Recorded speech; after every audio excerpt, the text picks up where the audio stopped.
Welcome back to another episode of Unapologetically Strong. I am your host, Eric King, on WOVU 95.9 FM. Today, we got a special guest. Yes, that guest is Ericka Payne of the Bedford Heights Police Department. Now, she is a Black woman, and being a police officer as a Black woman is at times, unusual. So how did you get involved in the police department? It kind of chose me. I was hired as a dispatcher while I was working my way through college, and a friend convinced me to take the police test. Mm-hmm. And at that time, I was like, they're not going to hire me as a police officer. Okay. But I was interested in going to law school. So I was studying for the LSAT, took the LSAT, kind of scored wonk. And and I took the police exam and I scored really high on that. So I was like, okay, Lord, am I being redirected? So they followed through and they hired me, and here I am today. Nice. And how long have you been on the police force? I've been with them for 29 years. Okay. Yeah. Wow. See, your black don't crack. Hey. That's all I That's all I got to say. Black don't crack. So you've been there 29 years, yes. And you are a sergeant now. I am. How many Black women sergeants are there in our Northeast Ohio? Oh, I didn't do any homework, but I know there's one in Maple. The fact that you're saying that there's one, so that's not a lot. Right. Yeah. I know that there is a lieutenant in North Randall, so that's what I know for our local areas. North Randall's a little different, though. They have very few residents. It's structured a little different. I'm not sure. Yeah. At one time, I used to know some people may know the... he used to be a DJ in Cleveland. They called him the Alabama Sweet Boy, but he was also a police officer at the North Randall. So he was close in our family. Okay. He's no longer with us. Okay. But I know you're talking. Yeah. But so I know that North Randall was a little different, and the difference is they're more business over that way than residential. Is that still the case? I believe so. But again, you're getting into geography. I'm getting... I did not research.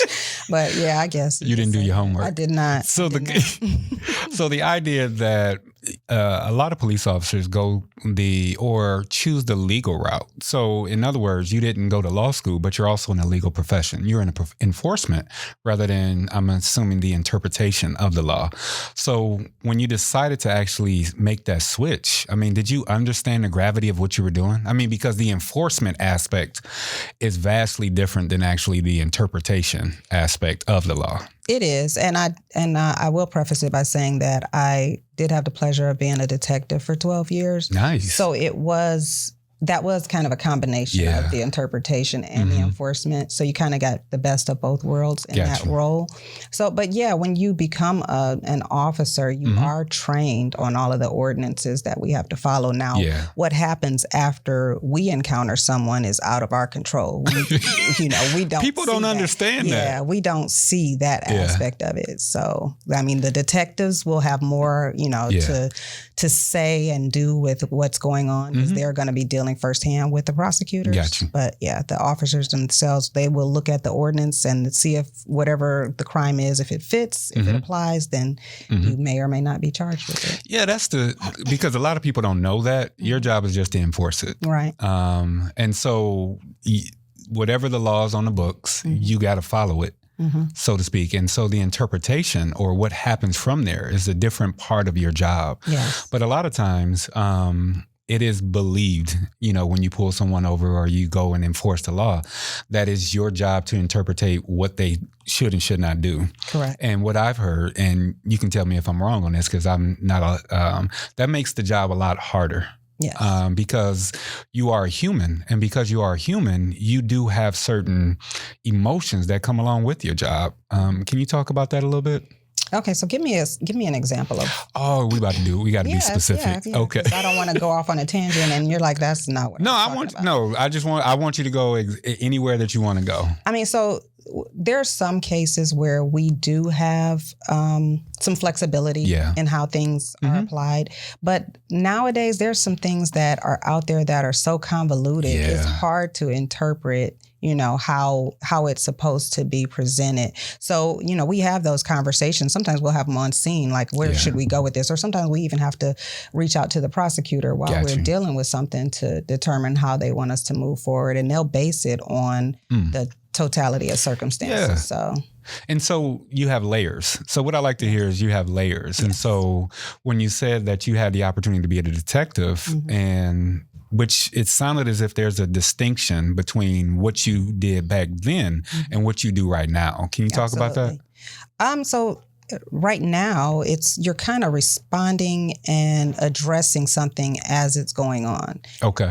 In the Detective Bureau, you have, I guess, the ability to kind of sit back and take everything in, kind of assess things. You have more time to kind of review things, talk it over with your coworkers, talk it over with the prosecutors, and see how you want to move forward. You can look at the total picture.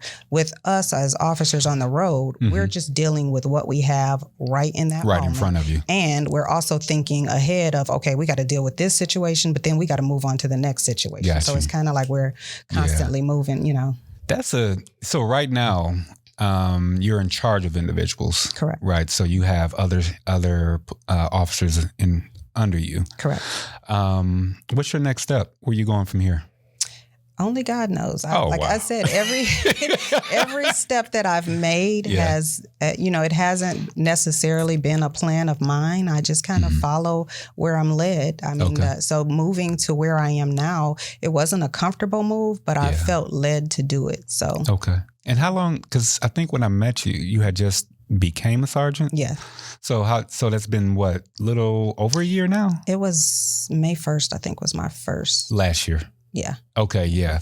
And so the distinction between what you were and what you are now, is it simply that you're in charge of people? Is that what's the difference? Like, what is the major difference? There's a lot of difference because, like I said, the detectives are reacting to what has been presented to them. We are coming on the scene and dealing with things as it's going down. Gotcha. So you're the settled part. You're at the settled. You coming in, looking at the big picture and making judgments based off the big picture. Yeah. I mean, I definitely believe that my detective experience helps me in what I'm looking at and how to process scenes and things of that nature. So I think that was And that seems difficult, that processing scenes, because what you're doing is you're making, I'm assuming you're making things off of reactive or things that have already happened.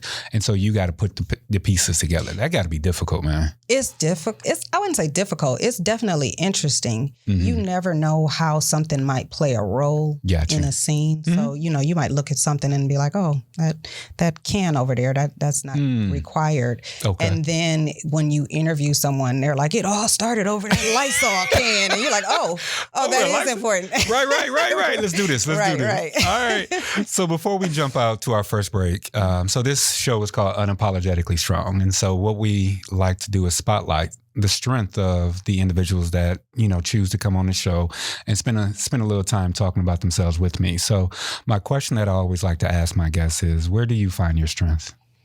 Oh, that's an interesting question. So had you asked me a couple years back, I would have said I've always been a strong individual. Okay. And it would have been placed solely on me. Oh, yeah. But life has a way of kind of breaking you down and making you realize that there's something bigger than you. Yeah. So I definitely know that my strength is from God. Okay. And it's been a journey, but I am there. So good. I know that is where my strength comes from. And the other part about it is this is a different question. When did you know that you were at the point or your level of weakness? Like, when did you respect your level of weakness in order to make that transition? So I am a 2-time cancer survivor. Oh, okay. Yeah. So the first time I took it in and I kind of walked through it and I was pretty cocky about, nothing can hold me down. I got this.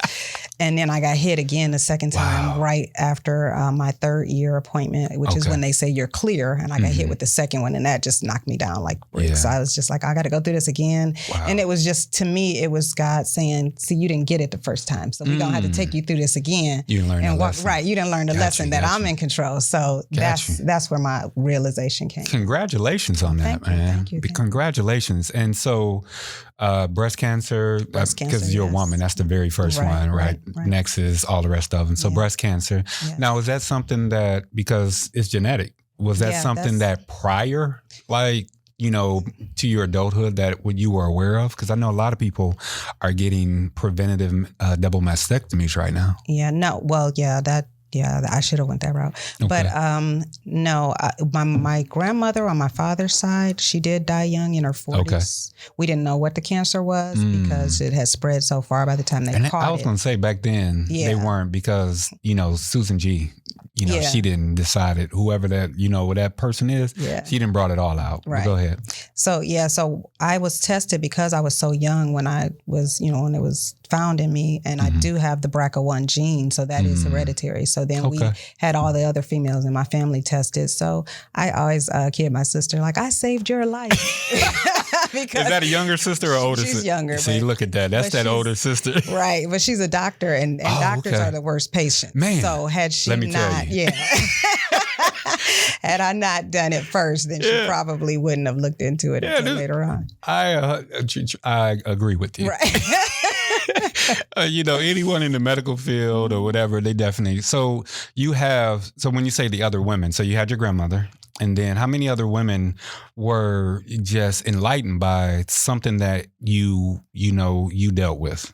My mom took it. My daughter took it.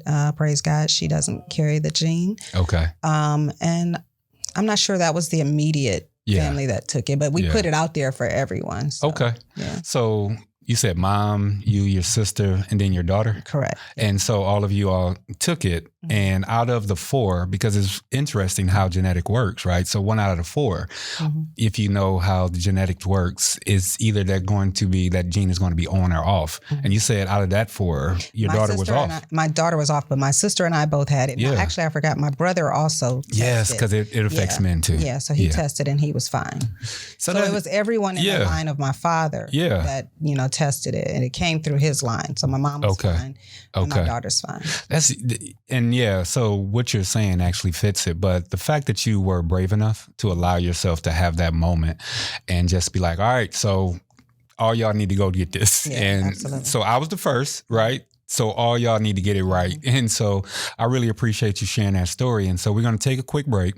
And then on the other side, we're going to talk a little bit more about you. Okay. And I want you to weigh in, not necessarily, we're not going to get in the weeds. Right, we're not going to get into weeds with certain things, but you have an interesting demographics. You're you're a law enforcer, you're a woman, you're Black. And so over the past, 5-10 years, this intersection has been definitely something that has been taxing and problematic, not simply for the community, but also the people that are enforcing. And so we're going to talk about that, and also how you and I met, and you brought me in for some mental health stuff to, you know, for what you're doing, your outreach, as well as police officers. So we're going to take a quick break. This is Unapologetically Strong on WOVU 95.9 FM. Welcome back. Unapologetically Strong. I'm your host, Ericka Payne. We have Sergeant Ericka Payne here. She keeps telling me to call her Ericka, but I'm gonna go ahead and put that out, that Sergeant part, because that's a form of respect. It's just like a doctor. I'm gonna put the respect on your name just so that you know. Gotcha. So on the other side, we were talking about your strength, and you and I met. I'm not even sure how you got a hold of me, but you found out that I was a therapist, and you brought me in to do 2 talks. One talk was to your student group that you have, and actually it was just one. Mm-hmm. Yeah, it was just one. To your student group, and in the audience of your student group was actually those that you are over, right? So you had police officers there. So I'm going to break this up into 2 parts. First part I want to talk about is your student group. Why did you choose to actually work with kids in this capacity? Because these were individuals that were all boys, right? It was one young lady. Yeah. Right. And they were all people of color or individuals that may not be on the, the upper level of social and economic status. So how did you come to, how did your heart get open enough to actually want to work with this demographic? Because it's a hard demographic to work with. Let's be real. Okay, so that's a long explanation on how I got into it, I guess. Yeah. And then first we met on that panel discussion. Oh yeah, that's right. Cleveland. Yeah, right? the Cleveland State. The Cleveland State. That's right, because it was policing. Right. There you go, and they brought me in. There you go. Yeah.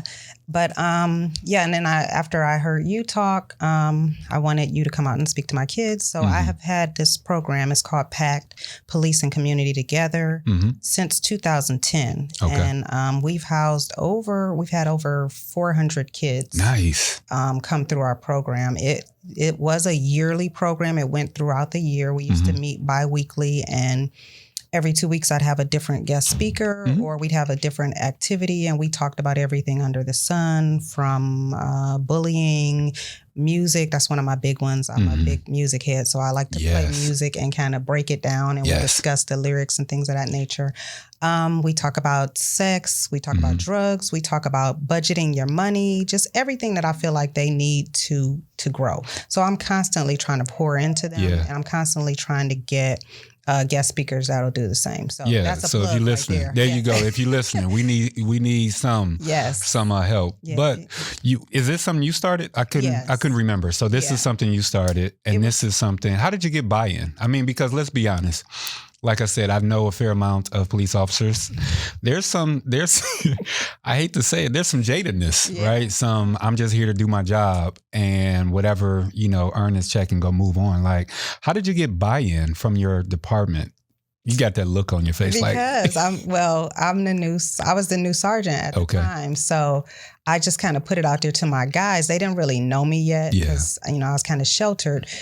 Where I was initially. You were sheltered? As far as, communicating with them. Got you. I was in a different space, so they didn't really know my personality yet. So that was like within a couple of weeks of me becoming sergeant, and I just put it out there like, hey guys, I'm going to be hosting a PAC meeting, and I would love it if you guys would come and sit in on it, because I think that the counselor has something that each of you would benefit from as well. And they weren't going to say no. I'm the new sergeant. So it was kind of like... You ain't going to say no. They're not going to say no. We're like, what are we about to do? What are we doing here? But they were all men. Right. They were all black men. They were all black men. And they got something from it. One, he did. He did get something from it. But you are... So once again, you got these demographics, and you're in a hyper masculine field. Yeah. So you have these black men, and you're over, and they're like, you need to join this. And I know that you were using your power. Let's be perfectly candid. But you also saw benefit in what we were talking about. Absolutely. So when you're working with, you've been doing this for a while. And what I heard was, from you when we spoke at that event, was the amount of pressure that for years that especially, police officers, black police officers, right? So Black Cop came out in 1980 something, right? That's because you're a music head. Yeah. So we've been hearing this concept, Boys in the Hood, right? The most antagonist individual was the black cop in Boys in the Hood, right? So we have this trope of black cops or black police officers, being this super hard on the community type people. So. But you approach it from a different level. You approach it from the trauma or even the stress associated with the job. Can you talk about that? So I don't want to put a blanket over how I approach stuff. I do approach situations with empathy. Yeah. But I mean, there's other times when you have to just be, gully with it. You gotta, let's go. I mean, what's up? Like, so. But I mean, and if you look at you, you're pretty small in stature. How many men have you thrown? I mean, I don't really. Okay, never mind. Like, okay. Knock on wood. All right, I'm sorry. All right, go ahead. Right. I'm sorry. But I mean, it's just the way you carry yourself, and how you come across with people. Like, I think when I do have to get stern with people, it's more like mama said, like, don't make me take my belt off. Like, ain't nobody playing with you. We not about to play these games. Like, what we doing? Right. Yeah. What we doing here? Using that black mama magic. You see my face. Right. Ain't What we nobody doing? playing. Right. So, right. So, I mean, and that's the response that I get. But it's respect. I've been in the community for years. So, I mean, even though I deal with people outside of the community, I mean, I just think it's just picked up like that. Like people just feel that mama presence. The other part is that it appears as if people really don't view you as human, right? As if you don't have stress, as if you don't have anxiety. Now, I will not stand here and be an apologist, so we're not going to do that for what people do under duress, because I feel as though an individual, this is your job, and certain aspects of your job comes with that. But with that said, when working through the stress, do you, as far as you as a sergeant, or even your police, your department, how do they approach working with individuals that are high in stress? Or even you, if you want to just talk about you and how you approach your men or those that are under you in high stress, or even dealing with that stress afterwards. So like I said, I wear many hats. So it just depends on what the situation is. We have gone into high stress situations. And what I tell my guys is if you get to the scene and you've built a rapport with someone, because everybody's going to react to the situation differently. So you might come to the scene and you are showing the empathy that's needed to get that person to do what you need them to do. If you're there with them and you've got them where you need them to be to get the situation under control, then go with it. We're just going to be there to provide support for you. It's only when you can't get them to respond with whatever means you're trying to that you have to switch gears. So you just got to know when to switch gears. And then once you get it under control, you got to be able to bring it back down. Okay, he's calm now, so let me bring my, if you had to go up, then, just come back down and just make it fit the situation. Do you think as a part of your training, and you've been, 29 years? Is that right? Yeah. Do you think as a part of your initial training or ongoing training, the concept of de-escalation is something that is impressed on a level that is helpful? With my guys, it is. Well, yeah. Yeah, with my guys, it is. But your part, you have how many? You have 5, right? Is that right? Under me? Yeah. Currently 4. 4, okay. Right. So you're one person out of thousands that have been a part of the policing in Northeast Ohio. Just thinking about your time at going through the academy, the concept of de-escalation, or even the mental health aspect, was that a part of? Do you think, what are your thoughts on that? And do you think we need a little bit more? You could definitely use more. Yeah. Definitely. That's why I called you in. Because sometimes we will take trauma and we don't realize that we're holding on to trauma. Right. You know what I'm saying? And it depends on what you've got going on in your own life.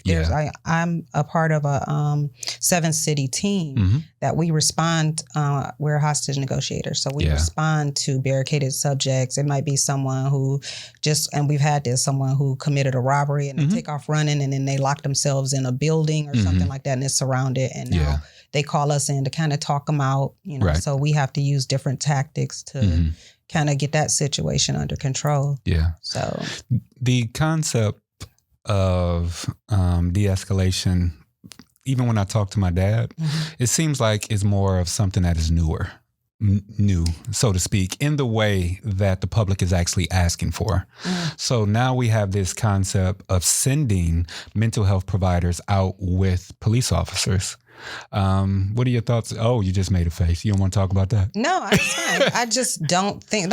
Okay, so that's something that you could answer. Would you want to go to a situation? Yes, I would. You would? In all honesty, so yes, and I like how you. Noted. I like how you did that. So what I truly believe that everything is mental health. Everything that we encounter is mental health. And so I believe that there are mental health providers just like me who want to be a part of the de-escalation process in order to further, support and save lives. I truly believe that because a lot, and I don't have the numbers, what I've been told and what I've read in research, there are a fair amount of calls to the house or calls out that are mental health related.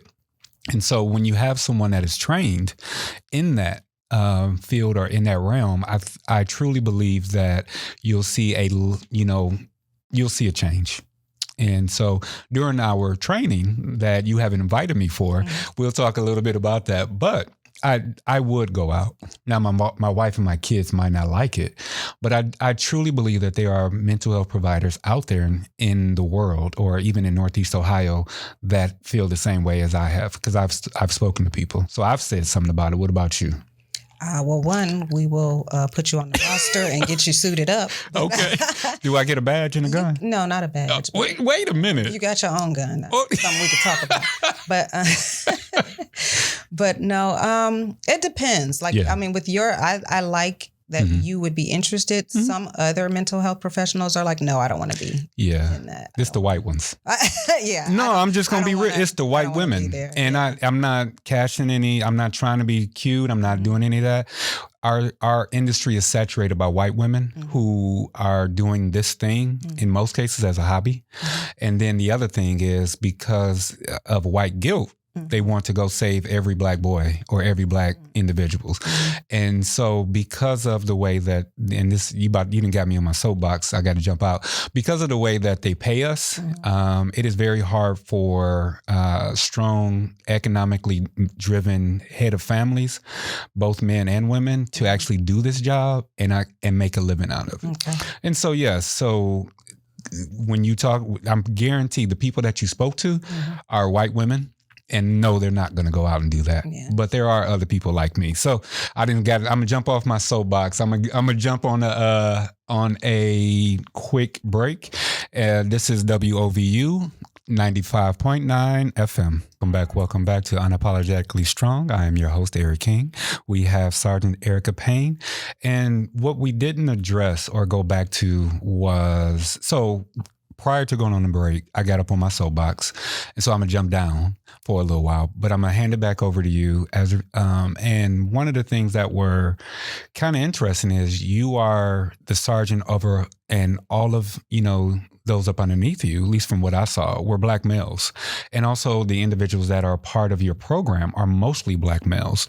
Talk about your drive. I mean, you're a woman, you're a black woman. Obviously, you spoke about that mom gene, but just that drive to support and to, uplift black males. Okay. So first and foremost, let me say this is no slight to the black females or females of any race. I've always had that affinity to help our black males in the community. It's just definitely a necessity that we need somebody to pour into them. So that has been one of my kind of motivators. I started this program back in 2010, and we used to have very large groups. It would be up to 40 kids per meeting. As you saw, my group, especially since the pandemic, the group has dropped down. So trying to pick it back up from where we left off at has been a struggle. But I see the need. Like, I mean, we're hurting out there. Our kids are dying. It's crazy out here. The mentality of these young men out here is like, even if it's just one, if you just reach one. And sometimes I would get a little discouraged when my numbers would drop down, and I'd be like, well, maybe it's time for me to move on. Maybe they're not feeling me like they used to or whatever. And then I'll get a call, or somebody will reach out to me from a past PAC group or something, and just let me know how I touched them or something. And I'm like, okay, God, I hear you. Give you that fuel. Yeah. Give you that fuel. Yeah. And the concept of black males needing help is something that has really increased. So today I released a newsletter on LinkedIn called Brother to Brother. So it's a newsletter that I'm going to talk about, black male mental health. And so I'm gonna do a weekly article. And so this concept of assisting black men is something within this last, I'm going to be honest, within this last 10 years. So before me, so I've been in the mental health field for 20 years, and we were scarce. And now just recently we're seeing like, oh, black men. From your standpoint, where did this come from? Because we've been here forever and we've been maligned. Okay, so seeing black men in what role? Just as someone that needs to be, taken serious and, assisted. You mean from the street level? Right. Okay. I wasn't sure if you were saying from a professional standpoint. You're saying more in your. Hey, speak from your side. Okay. Yeah, speak from your side. Man, it's so many. I just had this conversation with my cousin, but it's just so many failures like that are kind of setting setting us up for failure. I just showed him what the projected income is 20 years from now is going to be at zero for African Americans if we continue on the same path that we're on, which is weird because you see all of these people making millions. Yeah, but if your mindset isn't right, you can have millions today and then be thousands tomorrow, then hundreds and zeros. Yeah, if your mentality isn't right. So it's just a failure, I think, just at every level for all of our kids. I really enjoy anytime I hear someone that says, okay, we all need to do this together. And so, your program, your PAC program, and then also invite me in. One of the things that has always, I've always been concerned about, even when my dad was on the street, and was this concept of vicarious trauma. So vicarious trauma is you see things that are going on or something that is being experienced and you absorb that. So a lot of times during when you were watching, some of these films of Black men dying at the hands of police, you were looking at vicarious trauma. And what I've noticed is when we flip the lens a little bit, and when I was talking to my dad, and I would ask, what about your trauma? And what he would say is, man, I just got to eat that. So from your standpoint, what else needs to be done in order to stop the eating of the trauma? Because it's vicarious also. It's definitely, right? So it's definitely the officer that goes through it. And then his partner or his associates or whoever is within the precinct that is witnessing it as well, which is going through the group trauma. So what can we do about that? There's definitely like a culture within most police departments. Because as you stated, it's a male-dominated field. So I think that is one of the things that hampers people from really expressing that they're dealing with something. And even me, as a female, just being in this field, I know that there were certain things, even when I was going through my cancer, I didn't want people to know that. I felt like that was, a weakness. I was trying to hide it as much as possible because I don't like to show when something's going on with me. I think that's part of our culture. Okay. So that was one of the things that as a sergeant, I said that I was going to address. And that's something that even as I've asked you to come and talk to our intervention team is something that I want to address because it's very important to me. I know how I hold on to stuff, right? And how I process stuff. And there's been certain call outs that I was like, I'm not in the headspace to deal with. What call? Can you have an example? Yeah, this was I hate to keep going back to it, but when I was going through my cancer treatments, we got a call out of a suspect who had murdered 2 juveniles. And he was held up in the home, and the juveniles were still on the scene. Yeah. And I didn't get the call right away. I didn't see it until like a couple hours later. But had I seen that wouldn't have been something that in that mindset that I was dealing with on my own, the personal stuff that I was dealing with my cancer. I wouldn't have been able to process that, so I'm glad that I didn't see it in time because knowing me, I would have tried to put that to the side and still go and deal with that. And it wouldn't have been good. So because of the mindset of most police officers, right? We have to police, we have to keep law and order. Is this a top-down approach or a top-down issue? Because we can, on our level as citizens, right, we can only say but so much. We can vote, right? We got judges, we got, sergeants, sheriff individuals. We can vote for those individuals. But then there's still a system above. And you spoke about the system. Are we not reaching the individuals that we need to reach, even those that are police officers, in order to make that change, to be accountable of the mess that you're going through, as a present moment, and transitioning in that and not transitioning that into the job? That was a lot. Yeah. So I think things like this, that's why if you ask me, I'll come to anything that I'm available to come to, because one, it's reaching the community. Yeah. So I may come to a session and I have information for you. I may come to a session and I'm getting information from the community. It's a give and take. So I think it definitely is important for us to interact with the community and respond to different events like this so that we can stay grounded and also so we can get the feedback. Yeah. You definitely want to know how the community perceives you so that you can make the necessary adjustments. So we've got, I consider myself a foot soldier for my department to be out here talking to people and seeing what's the perception? How are you viewing us? What do we need to change? What adjustments do we need to make? Does it have to be more, do you believe more power or more say-so from the bottom up? I think that's important. Yeah. Okay. I don't think it's... And I don't mean the citizens bottom up because I truly believe we need more power there.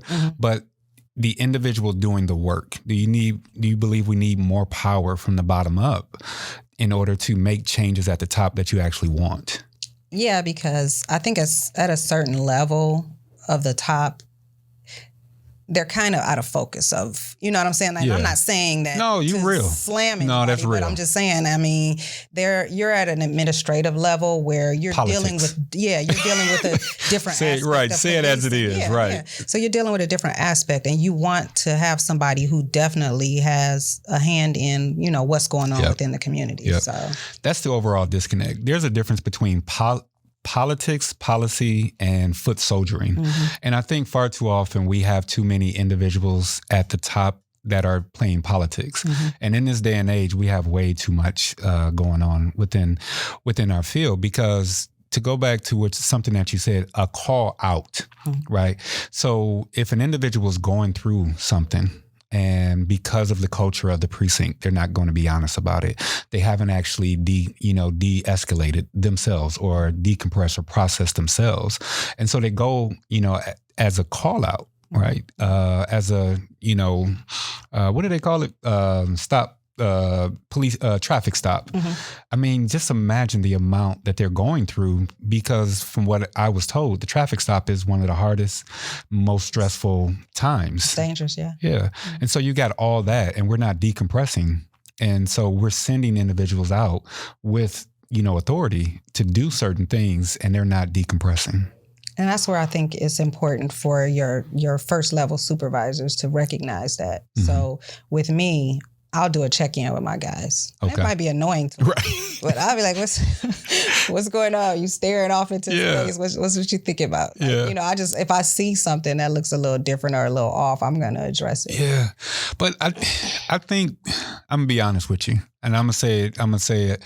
I think the issue is that less Black males are doing the thing that you're talking about because you're a mom. You're also a woman. And so we're socialized, women are socialized differently than men in every profession. I don't care what profession you're in. They're socialized differently. And so for you to do that, it's more like, for those that have respect for the parents or respect for women, they're going to open up to you more. But what I find is there's not enough men in your position doing that same thing. All right, let's check in. Right. Because they still haven't dealt with that bravado. What are your counterparts doing to help, that thing that you just spoke about? I don't know what they're doing, but I mean, that might be to the point of maybe that's why I was moved out here. So that I could show the ones that are coming up behind me that, hey, it is important for us to be checking in on each other because my guys know that I care about what you're going through. And I definitely don't want whatever you're dealing with to be reflected out on the street. So let's deal with it right here. I like the way that you approach it from silos. Because I hear the drive or I hear I'm only going to answer for what I got, what I have to do. Who's above you that can answer for take your silo and be like, all right, Ericka over here doing her thing. I need y'all to do that. Who's that person who has the authority to say, all right, this silo is Ericka's. This is what we about to do. Who is that person? Because I think that's the important person. I think that would be our assistant chief Hatcher. Oh, you didn't call him out. Okay. So he's the individual that can normalize the thing that you do. Yeah. And we're no, on the you're not same calling page. him out, right? No. We're on the same page with the direction that the department is going in. Because understand that everything that I do within the department, I couldn't do it without their consent. You know what I'm saying? So if I were, pushing my PAC program, even though I brought PAC to the department, they were the ones that were like, hey, do you want to head up community policing? And I said, yeah, but I want to do something with the kids. Right. I want to reach a demographic that's normally not reached. Right. So if the department wasn't in alignment, or if I wasn't in alignment with them and what their thoughts were for moving forward, I wouldn't be here. Yeah. So I'm just the tool that's, being utilized to put the messages out there. And, I believe that they have faith in what I do. So that's why they put me in the leadership role. Yeah. So, but I definitely believe it's in alignment with where they're going. Because anytime I hear about somebody in a silo, the first thing I think about is burnout. That is the first thing, because what I hear from you is we're a silo, right? I'm doing this. I can be accountable for the things that I do, which is okay, but that's where burnout. So on the other side, I want to talk about more resources that you have used as a police officer to help you deal with what you deal with, and also, give some information on the PAC program. So we're going to take a quick break. This is Unapologetically Strong on WOVU 95.9 FM. Welcome back. On the other side of Unapologetically Strong, we were talking about this concept of, and I keep saying concept because it is a concept. At some point we have to begin. Oh, I thought you were looking at something. At some point we got to start putting these things into action. So first I want to do is send a shout out to all the people listening at your precinct. So big ups to y'all for listening, and also your daughter Amari. Did I say it right? Okay. And big ups to her for listening and giving you kudos. So we were talking about burnout. And like I said, a lot of times what I've seen is when someone is siloed, and they don't have that culture above them of collectivism and bringing them together, we see burnout. And burnout in different professions look vastly different, right? Mm-hmm. So a doctor that has been burned out, they're going to have more mortality rates. Their mortality rates is going to go through the roof. Any other medical professional or anyone that works with the public, when that happens, things are going to get missed. And so in your profession, burnout is really dangerous. I've met a few officers that have been, and you can just tell by the way that they talk that they're burned out. Given the culture that not only your precinct is, well, let's just talk about yours.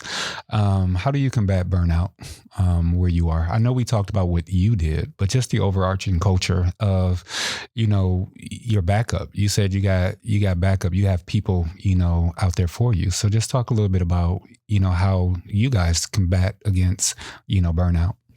Yeah, you definitely need to feel supported. Mm-hmm. And I do. I have that support system within my job. So like I said, this isn't me. I'm just a spokesperson for it. Definitely on the outside, just self-care. Like there's certain times when I'm just like, okay, I'm doing too much. I'm running. And I'm recently placed on a 12-hour night shift. So that's definitely an adjustment for me. So like for today, with all that I'm doing, I was like, let me take this night off because I don't want to be running like this and then going in tonight and having to make big decisions should something come up. So you just have to be self-aware of where you are mentally and emotionally, and sleep is a big one. Right. Sleep and eating. Yeah. Sleep and eating. Yeah, all of that. So you just have to be aware of where you are and what your point is, where you got to just, let me take a moment to just sit back and replenish. Yeah. How do you envision us exporting you?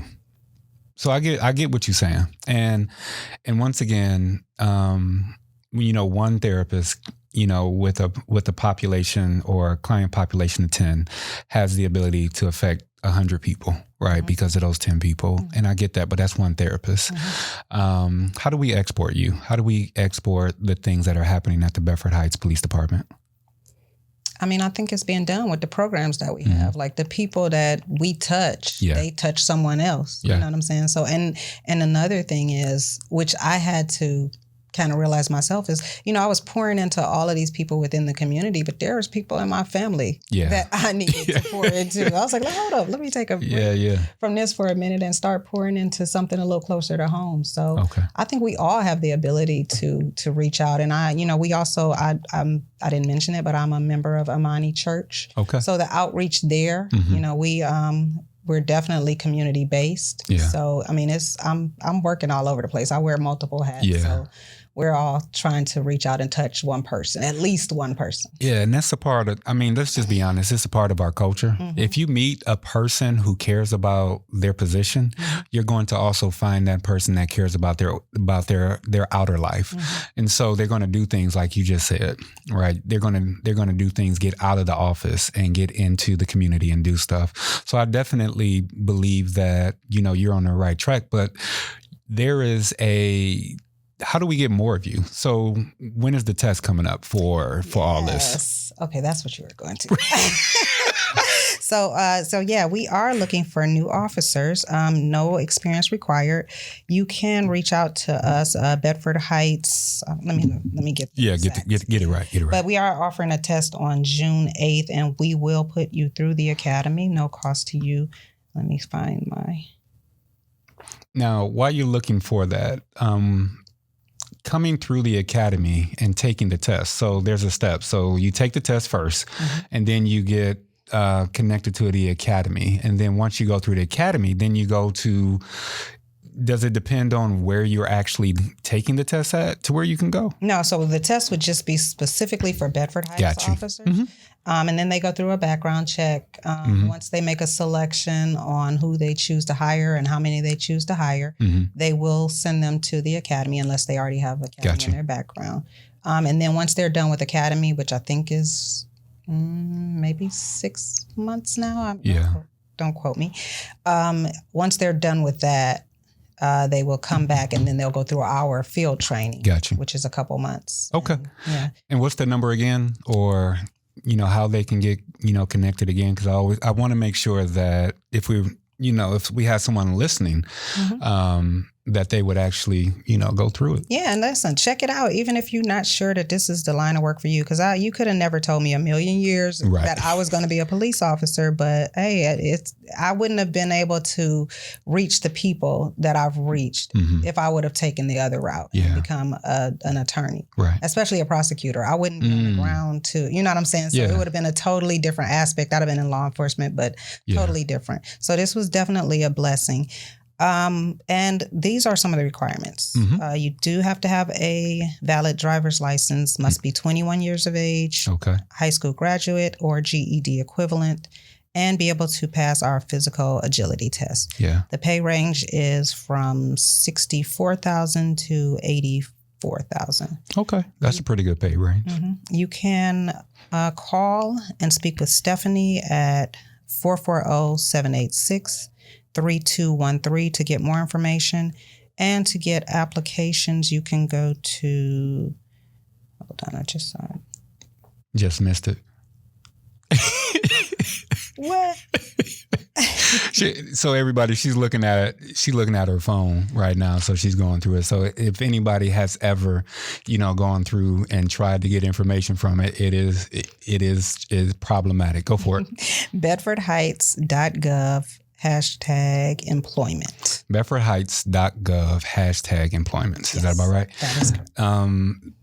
The competition in it, because Bedford Heights is a smaller, so we got Bedford Heights, we got Oakwood, we have just in that area, Bedford. Who am I missing? Maple. So the competition. Big shout out to George Allen. He's a Maple Heights police officer I went to college with. But in any case, there's competition in that. So getting individuals throughout the Northeast Ohio to come to Bedford Heights, that got to be kind of difficult overall. Well, I mean, we the best. Oh, wow. Sorry, but okay. Yeah, but no, I've heard about the difficulties in the certain places, even with the hospitals and the colleges, because they have their own police department. Case Western Reserve have their own police department. Big shout out to my brother out there, who's the chief out there. I know, what is that? Cleveland Clinic has their own police department. Mm-hmm. So all of these smaller, I don't even know what you call it. They're not municipalities. Like, what is it? Smaller cities? What do they call the hospitals? Because there's a difference between Case Western Reserve and University Hospital police officers, right? Yeah. I don't know what you call them. Yeah. So, but they got their own police. So it has to be, challenging to grab good people. Yeah. Let's be real. Yeah. Let's be real. Good people that don't want to come out and harm because they got some latent struggles back in the back. Yeah. So, yeah. So I mean, like I said, our department, I'm biased. Yes. But I've been here for pretty much 30 years. I couldn't see myself going anywhere else. Because our group it really is like a family. You know what I'm saying? So once you come here, you connected to the family. So we don't really have a lot of the issues that some other departments might deal with. Right. We're smaller or whatnot. So, I mean, if anything does come up, we deal with it right away and then we keep it moving. Yeah. So, I mean, if you fit here, you're gonna enjoy it. If you're not a good fit here and you're a little off, this probably ain't for you. Yeah. But what's your most challenging call that you've had over your years? I had a mother that murdered her child. That was one that I think I talked to you about that. Yeah, you did. Officers had to respond to that, and I could just see it on them as first responders, being the first ones to respond. That was something that they still carry with them to this day. So. And that's that vicarious trauma. Yeah, that's that's the trauma, but also the vicarious trauma that goes along with it. The blessing is you had people as well as you've had training in like the kind of, the idea of, all right, you need to process this because you've spoken to me about it to where it's like, you need to process this. And so I really appreciate you just coming out, talking and enjoying yourself. Do you have any social media? We got about 10 seconds. Any social media you want to give? No social media, but if anyone is interested in coming to speak to PAC, you can call Bedford Heights Police 440-786-3222 and ask for Sergeant Payne. All right. Well, Sergeant Payne, I really appreciate you coming in and taking that seat and with Unapologetically Strong and enjoying this time with me. I had a great time. I did too. It was painless and we had fun. Let's start it up next week. So next week we have another guest. This guest actually had the opportunity to bring me in for the police decree, but she's